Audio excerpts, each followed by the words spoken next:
নবী সাল্লাল্লাহু আলাইহি ওয়াসাল্লাম বলেছিলেন, আমি ভয় পাই আমার উম্মতের মধ্যে কয়েকটা জিনিস। একটা হচ্ছে গোপন শিরক, একটা হচ্ছে আমার উম্মত মূর্তি পূজা করবে, আর একটা হচ্ছে আমার উম্মতের মধ্যে সমকামিতা ছড়িয়ে পড়বে।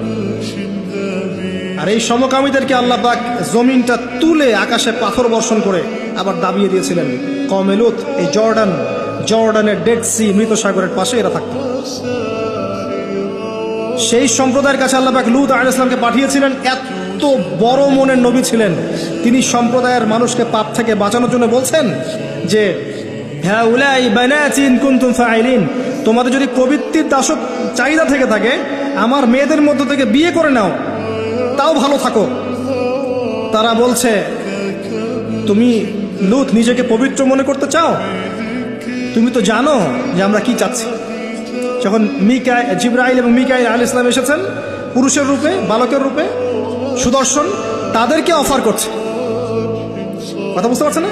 তাদেরকে অফার করছে। আর লূত আলাইহিস সালাম নিজের মেহমানের সম্মান বাঁচাতে গিয়ে বলছেন, আলাইসা মিনকুম রাজুলুন রশিদ, তোমাদের মধ্যে কি একটা ভালো মানুষ বেঁচে নাই?